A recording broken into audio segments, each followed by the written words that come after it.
D viewers, chemistry learners, अस्सलाम वालेकुम। कैसे हैं आप सब लोग? उम्मीद करती हूँ को ठीक होंगे।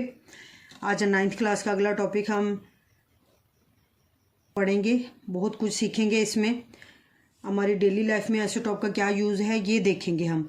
आइसोटॉप की एप्लीकेशंस बहुत ज़्यादा वास्ट हैं और ये जो क्वेश्चन है ये आपको पेपर में पूछा जा सकता है। कोई सी एप्लीकेशंस आइसोटॉप्स की ये क्वेश्चन आ सकता है कि आइसोटॉप के कोई से 3 यूजेस लिखें, कोई स्पेसिफिक यूज़, जैसे कि रेडियोथेरेपी जो है, जियोलॉजिकल यूजेस, कार्बन डेटिंग क्या है, आइसोटॉप से बिजली कैसे पैदा की जा सकती है, ये सारे सवाल आपको आ सकते हैं। सिर्फ लफ्ज़ों का हेर फेर होता है, वरना कहानी वही होती है जो हमने पढ़ी होती है, रटी होती है, याद की होती है। लेकिन हाँ, अगर हम समझ कर पढ़ते हैं तो लफ्ज़ों का वो हेर फेर समझने में हमें बहुत आसानी रहती है, जिस हेर फेर में हमें पेपर में सवाल आते हैं। पेपर में क्वेश्चन आ जाता है ना कि जी बताएं फास्फोरस 32 और स्ट्रोंशियम 90 किस लिए इस्तेमाल होता है, ये स्किन के क्यों इस्तेमाल होता है, ये कोबाल्ट 60 जो है ये बॉडी के ट्रीटमेंट में क्यों यूज़ होता है, फास्फोरस क्यों यूज़ नहीं हो सकता। ये छोटी छोटी बातें हैं जो आपको लेक्चर के दौरान क्लियर की जाती है, क्योंकि बुक पे तो सिर्फ एक रिटन फॉर्म में आपको दे दिया जाता है। अगर आप उसको समझ कर नहीं करते ना तो ये चीज़ें आपके लिए बहुत मुश्किल हो जाती हैं, बहुत ज़्यादा परेशान करता है ये केमिस्ट्री सब्जेक्ट, स्पेशली उन बच्चों को जो समझ कर नहीं पढ़ते। अब समझ कर पढ़ोगे ना तो अपनी वर्डिंग में भी, डेफिनेशन भी बल्कि आप अपने लफ्ज़ों में लिख सकते हो। लेकिन कोई चीज़ समझी हुई नहीं होती तो फिर आप जो मर्ज़ी करते जाएं, जो मर्ज़ी रट्टे लगा लें, जितनी बार मर्ज़ी लिख के देख लें, चीज़ें क्लैरिफाई नहीं होती। वैसे भी इस बार जो पेपर है वो बहुत ज़्यादा कॉन्सेप्चुअल है। चौथा हिस्सा पेपर का आपका 1/4 पार्ट जो है पेपर का वो कॉन्सेप्चुअल आना है, तो इसलिए चीज़ों को समझ कर करें ताकि जो रिज़ल्ट अच्छा है, पेपर में कोई परेशानी ना हो। तैयारी भी आपकी बहुत ईजी हो जाती है, बहुत जल्दी हो जाती है। पढ़ने का मज़ा ही तब है कि जब हम समझ कर करें। तो चलिए अपना टॉपिक स्टार्ट करते हैं। सबसे पहला है जी रेडियो एप्लीकेशन है आइसोटॉप की, वो है रेडियोथेरेपी। रेडियोथेरेपी क्या है? असल में रेडिएशंस के ज़रिए बहुत सारी बीमारियों का ट्रीटमेंट किया जाता है और इसी को हम रेडियोथेरेपी बोलते हैं। रेडियोथेरेपी 2 तरह की होती है। एक वो रेडियोथेरेपी होती है जो आपकी स्किन कैंसर के ट्रीटमेंट के लिए यूज़ होती है। एक वो रेडियोथेरेपी होती है जो बॉडी के अंदर मौजूद कोई कैंसर हो, जैसे lung cancer, kidney cancer, blood cancer, body के अंदर जो भी कैंसर फैलता है उसके ट्रीटमेंट के लिए यूज़ की जाती है। तो ये बात ज़हन-नशीन करें कि फास्फोरस 32 एंड स्ट्रोंशियम 90 ये वो आइसोटॉप्स हैं जो स्किन कैंसर के ट्रीटमेंट में यूज़ होते हैं। ये आइसोटॉप स्किन कैंसर के ट्रीटमेंट में इसलिए यूज़ होते हैं, समझ लें इस बात को, ये शॉर्ट क्वेश्चन में पूछा जा सकता है कि फास्फोरस 32 यानी कि फास्फोरस का वो आइसोटॉप जिसका एटॉमिक मास 32 है, स्ट्रोंशियम 90 यानी स्ट्रोंशियम का वो आइसोटॉप जिसका एटॉमिक मास 90 है। ये आइसोटॉप जो होते हैं ये स्किन कैंसर के ट्रीटमेंट में क्यों यूज़ होते हैं? इसलिए क्योंकि ये बीटा रेडिएशंस खारिज करते हैं जो इतनी पेनिट्रेटिंग नहीं होती, इसलिए ये सरफेस का जो कैंसर होता है ना, स्किन कैंसर, जिसम बॉडी के बाहर वाला जो भी कैंसर होगा, जो बाहर से नज़र आ रहा होगा कोई हिस्सा गला सड़ा हुआ, उसके ट्रीटमेंट के लिए जो रेडियोथेरेपी होती है उसमें इन आइसोटॉप का यूज़ किया जाता है। कोबाल्ट 60 ये यूज़ होता है बॉडी के अंदर कोई कैंसर हो उसके ट्रीटमेंट के लिए। इसका रेडियोथेरेपी में तब यूज़ होगा जब ऐसी शुआएं चाहिए हों जो जिस्म के अंदर जाकर ट्रीटमेंट कर सके,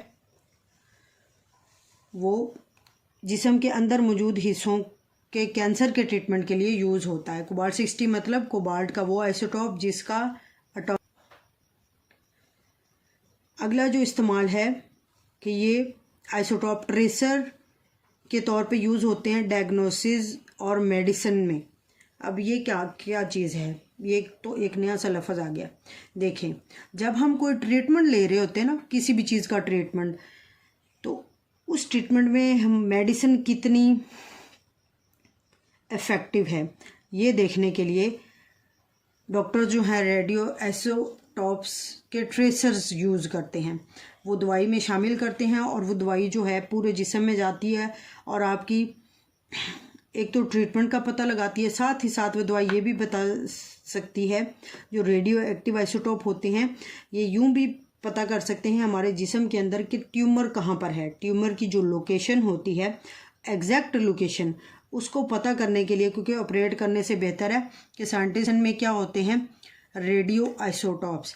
रेडियो आइसोटॉप्स को टारगेट किया जाता है उस एरिया की तरफ जहाँ पर शक होता है कि यहाँ पर कोई ट्यूमर है। अब वहाँ पर ये रेडियो आइसोटॉप जाते हैं, वहाँ पर उसको डिटेक्ट करते हैं और इस तरह हमें रिज़ल्ट देते हैं। अब रेडिएशन खारिज होती है तो हमें पता चल जाता है, मशीनरी के थ्रू सारा ग्राफ आ जाता है सामने मॉनिटर स्क्रीन पर कि ये ट्यूमर इस जगह पर मौजूद है। एग्जैक्ट लोकेशन जानना इसलिए ज़रूरी है ताकि जब उसका ट्रीटमेंट वगैरह स्टार्ट हो उसमें कोई मिस्टेक ना हो। इसलिए रेडियो आइसोटॉप्स ट्यूमर के डायग्नोसिस के लिए और साथ ही साथ मेडिसिन में यूज़ हो रहे होते हैं ट्रेसर्स के तौर पे। ट्रेसर्स बहुत थोड़ी मिकदार में इनको इस्तेमाल किया जा रहा होता है दवाई के अंदर, वो दवाई जो इंसानी जिस्म के अंदर किसी ट्यूमर का पता लगाए उसमें इनका इस्तेमाल बहुत ज़्यादा है। आयोडीन 131 यानी आयोडीन का वो आइसोटॉप जिसका एटॉमिक मास 131 हो, ये गोइटर के डायग्नोसिस के लिए इस्तेमाल होता है। गोइटर क्या है, वो गर्दन पर आपने देखो कि बहुत सारे लोगों की गर्दन फूली हुई होती है। वो गर्दन फूली हुई क्या होती है कि उनका गोइटर साइज में बढ़ जाता है, उनका थायराइड साइज में बढ़ जाता है और थायराइड के इस तरह के बढ़ जाने को गोइटर बोलते हैं। ये उन लोगों में होता है जिनमें आयोडीन की कमी होती है, इसलिए आयोडीन 131 आइसोटोप को यूज़ करके गोइटर का डायग्नोसिस किया जाता है कि आया ये जो थायराइड फूल रहा है ये किस वजह से है, उसकी रीज़न जानने के लिए, एग्जैक्ट रीज़न जानने के लिए इसको इस्तेमाल किया जाता है। अगला जी टेक्नीशियम, ये बोन ग्रोथ देखने के लिए इस्तेमाल किया जाता है। बहुत एक्सपेंसिव टेस्ट होता है। इसमें यूँ समझ लें कि पेरेंट्स अपने बच्चे की बोन ग्रोथ देख सकते हैं। उसमें दवाई में टेक्नीशियम दिया जाता है। टेक्नीशियम किसी भी जानदार के अंदर होने वाली मुख्तलिफ इंटरवल्स पर बोन ग्रोथ का रेट बता सकता है कि वो बोन ग्रोथ किस लेवल तक हो चुकी है, हो रही है कि नहीं हो रही, जो हो रही है वो सफिशिएंट है कि नहीं। ये सारा काम टेक्नीशियम रेडियो आइसोटॉप का है। अगला इस्तेमाल है आर्जियोलॉजिकल एंड जियोलॉजिकल यूजेस। ये बहुत अहम इस्तेमाल है। किसी भी चीज़ की उम्र का अंदाज़ा लगाना ना, इसको कहते हैं आर्जियोलॉजिकल और जियोलॉजिकल यूज़, यानी पूरी दुनिया के अंदर अब वो कोई चीज़ जानदार भी हो सकती है, बेजान भी हो सकती है, उसकी उम्र का अंदाज़ा लगाने के लिए साइंटिस्ट रेडियो एक्टिव आइसोटॉप्स का यूज़ करते हैं। अब वो यूज़ कैसे होता है, देखिए, अगर कोई रॉक मिलती है, कोई जानवर मिलते हैं, कोई जानवर की बाकियात मिलती हैं जिनको हम फोसिल्स बोलते हैं। फोसिल्स क्या हैं, जानवरों की बाकियात। कोई बचा हुआ नाखून हो सकता है, किसी जानवर की जिल्द का कोई पार्ट हो सकता है, किसी जानवर की कोई बोन का पार्ट हो सकता है, कोई जैसे स्टोन है उसका छोटा सा पीस हो सकता है। वो सब चीज़ें फोसिल्स कहलाती हैं। फोसिल्स में जो रेडियो आइसोटॉप्स होते हैं, फोसिल के अंदर मौजूद रेडियो एक्टिव आइसोटॉप की हाफ लाइफ देखते हैं, यानी कि उस फोसिल के अंदर जो रेडियो एक्टिव आइसोटॉप मौजूद होता है उसकी हाफ लाइफ को स्टडी करके ये देखा जाता है कि उसके अंदर कितना रेडियो एक्टिव आइसोटॉप बच गया है। जितना रेडियो एक्टिव आइसोटॉप बच जाता है उसको उम्र से कंपैरिजन करके लगभग करीब ही अंदाज़ा लगा लिया जाता है। जैसे आजकल हमें पता है कि डायनासोर पहले मौजूद थे लेकिन अब नहीं है, तो अब हम कैसे पता चला, इनके फोसिल्स मिले हैं, फोसिल्स को स्टडी किया गया है, फोसिल्स के अंदर मौजूद रेडियो एक्टिव आइसोटॉप की उम्र का अंदाज़ा लगाया गया कि ये कितने साल पहले मौजूद थे और अब ये इतने ख़त्म हो चुके हैं। उससे फिर ये पता लगाया कि जी इतना अरसा पहले या इतने साल पहले ये जानदार इस ज़मीन पर मौजूद थे जिनका आजकल नामो निशान ही नहीं है, वजूद ही नहीं है। इस तरह से रेडियो एक्टिव आइसोटॉप जो हैं ये किसी भी चीज़ की उम्र के बारे में हमें बताते हैं और इसी को हम रेडियो एक्टिव आइसोटॉप डेटिंग बोलते हैं, यानी किसी जानदार के फोसिल से उसकी उम्र का अंदाज़ा लगाना रेडियो एक्टिव आइसोटॉप डेटिंग कहलाता है। अब एक और चीज़ है इसमें, एक स्टेप फॉरवर्ड है कि एक एडवांस टेक्निक है जिसको हम बोलते हैं रेडियो कार्बन डेटिंग। वो क्या है देखते हैं।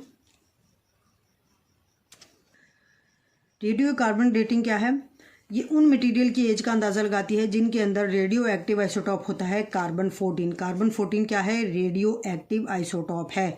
कार्बन के 3 तरह के आइसोटॉप पढ़े थे ना हमने लास्ट लेक्चर में, कार्बन 12, कार्बन 13, कार्बन 14। कार्बन 14 वो आइसोटॉप है कार्बन का जिसका एटॉमिक मास 14 होता है और ये रेडियो एक्टिव होता है।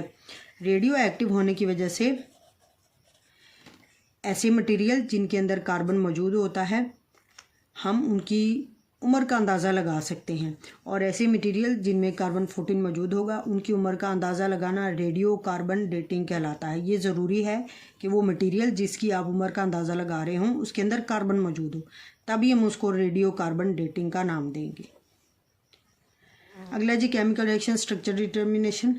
केमिकल रिएक्शन जो हो रहे होते हैं, कौन सा रिएक्शन किस हद तक मुकम्मल हो चुका है, कहाँ तक पहुँच चुका है, कंप्लीशन के नज़दीक है कि नहीं, उसके अंदर प्रोडक्ट्स कितनी बन चुकी हैं और कितनी रिएक्टेंट्स मौजूद हैं, ये सारा इल्म भी हमें रेडियो एक्टिव आइसोटॉप देते हैं। यहाँ पर कह रहा है कि path of a chemical reaction का रास्ता और साथ ही साथ उसके अंदर बनने वाले प्रोडक्ट्स और रिएक्टेंट्स के स्ट्रक्चर की डिटर्मिनेशन ये की जाती है आइसोटॉप्स को यूज़ करते हुए। यहाँ पर जैसे फोटोसिंथेसिस एक कॉमन एग्जांपल है, उसके अंदर कार्बन डाइऑक्साइड यूज़ हो रही होती है।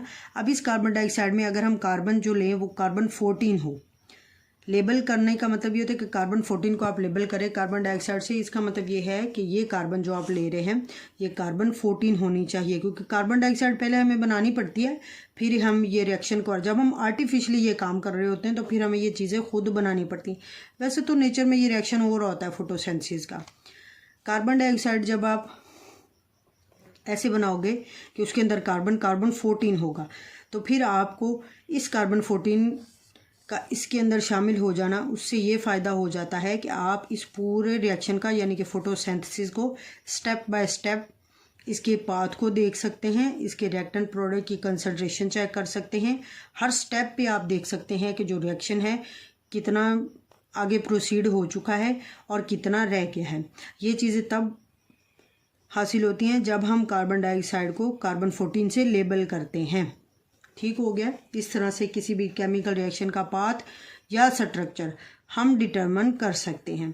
Last but not the least, power generation में इनका क्या इस्तेमाल है वो देखते हैं हम। रेडियो आइसोटॉप्स, यूरेनियम का वो आइसोटॉप जिसका एटॉमिक मास 235,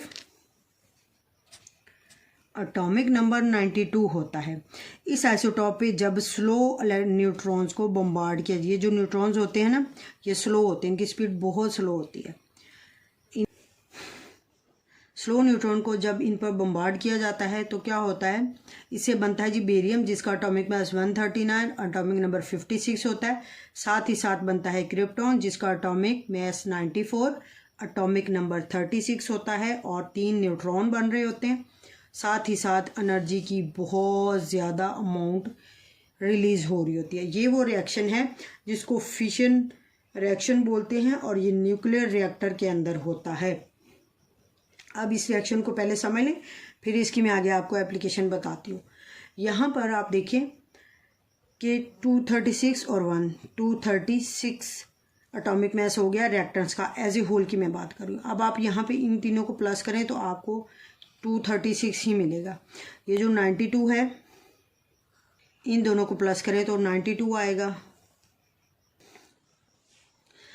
अब इसको देखें, ये जो 56 और 36 ये एटॉमिक नंबर उतना ही बनता है। 90 का जो मैस है टोटल करके 236 बनता है। रिएक्शन के बाद जो प्रोडक्ट बन रहे हैं इनका आप मैस टोटल करें तो ये भी 236 ही बनेगा। और नीचे लिखा हुआ है एटॉमिक नंबर को टोटल करें तो ये भी 92 बनेगा। यानी कि रिएक्टेंट से पहले और बाद में एटॉमिक मास और एटॉमिक नंबर सेम है, लेकिन ये ज़्यादा एनर्जी खारिज होती है कि ये न्यूट्रॉन यूरेनियम से मज़ीद 3 न्यूट्रॉन निकाल देते हैं। उन न्यूट्रॉन के निकलने से न्यूक्लियस बहुत ज़्यादा एनर्जी रिलीज़ करता है, और ये एनर्जी जो होती है इसको कंट्रोल्ड करके टरबाइंस चलाई जाती हैं। इसको कंट्रोल करके इस एनर्जी से वाटर को हीट करके वेपर्स में कन्वर्ट किया जाता है। इस तरह से पानी से भाप बनती है और वो जो भाप बनती है वो टरबाइंस को चलाने के लिए इस्तेमाल होती है। जो टरबाइन बनती हैं वो फिर एट द एंड इलेक्ट्रिसिटी पैदा करती हैं। टरबाइन जो चलती हैं ना वो इलेक्ट्रिसिटी पैदा कर देती हैं। यहाँ पर एक और बात देखें, इस यूरेनियम से जो एनर्जी खारिज हुई उससे तो हमने बना ली जी, बिजली बना ली। जो एनर्जी खारिज हुई उससे पानी को बॉयल करवाया, जब पानी भाप में तब्दील हुआ तो हमने उससे टरबाइंस चलाए, टरबाइंस ने जी इलेक्ट्रिसिटी पैदा कर दी आर्टिफिशली तौर पे। अब यहाँ पर आप देखें तो 3 न्यूट्रॉन भी बन रहे हैं। अब ये 3 न्यूट्रॉन क्या करते हैं, ये एक रिएक्शन की सीरीज स्टार्ट कर देते हैं। एक न्यूट्रॉन ने इतना कुछ किया तो 3 न्यूट्रॉन, अब समझ लें कि उससे 3 गुना एनर्जी और बनेगी। फिर यही रिएक्शन 3 बार होगा और उससे 3 गुना एनर्जी और रिलीज़ होगी, मतलब कि बिजली और बनेगी। इस तरह से आइसोटॉप को यूज़ करके पावर जनरेशन की जा सकती है और जिससे हम इलेक्ट्रिसिटी बना सकते हैं और उसको फिर अपने कामों के लिए इस्तेमाल भी कर सकते हैं। आज का टॉपिक यहाँ पर ख़त्म करते हैं। उम्मीद करती हूँ कि आपको समझ आ गया होगा। अगर कोई पॉइंट रह गया हो, क्लियर ना हो, तो पूछा ज़रूर करें कमेंट बॉक्स में, मैं उसका ज़रूर आंसर दूँगी। और एक बार जहन में बैठा लें कि अगर केमिस्ट्री में अच्छे मार्क्स लेने हैं तो उसके लिए समझ कर पढ़ना बहुत ज़्यादा ज़रूरी है। लेकिन इसका मतलब ये नहीं कि समझे जाओ और फिर याद ना करो तो चलो जी पास हो जाना, ऐसा कुछ नहीं होता। ऐसा कोई जादू नहीं है कि पढ़े बगैर पास हो जाओगे। पहले समझो, फिर इन चीज़ों को रिवाइज़ करो, अच्छे से याद करो। दुश्मनी थोड़ी होती है कि आपके मार्क्स अच्छे नहीं आते, वजह यही होती है हमारी अपनी कमियाँ कोताहियाँ होती है जो हम कबूल करने के लिए तैयार नहीं होते। अब तो इतनी ज़्यादा टेक्नोलॉजी आ गई, आप लोग घर में बैठे इन चीज़ों से बहुत ज़्यादा फ़ायदा उठा सकते हैं। अपना ख्याल रखें। अल्केमिस्ट ऑनलाइन के प्लेटफॉर्म के साथ अपना ये स्टडी का सफ़र जारी रखें। और जो न्यू व्यूवर्स हैं उनसे मेरी रिक्वेस्ट है कि वो चैनल को सब्सक्राइब ज़रूर करें। जितने लोग वीडियो देख रहे होते हैं वीडियो को लाइक ज़रूर किया करें, इससे अप्रिशिएशन मिलती है। क्योंकि ये कंटेंट बनाने में बहुत मेहनत, बहुत टाइम सर्व होता है, लेकिन ये कर रही हूँ सिर्फ उन बच्चों के लिए जो लोग के बहुत अच्छी तरह से केमिस्ट्री को पढ़ना चाहते हैं, समझ कर पढ़ना चाहते हैं, उनके लिए। अपना ख्याल रखें। अल्लाह हाफिज़।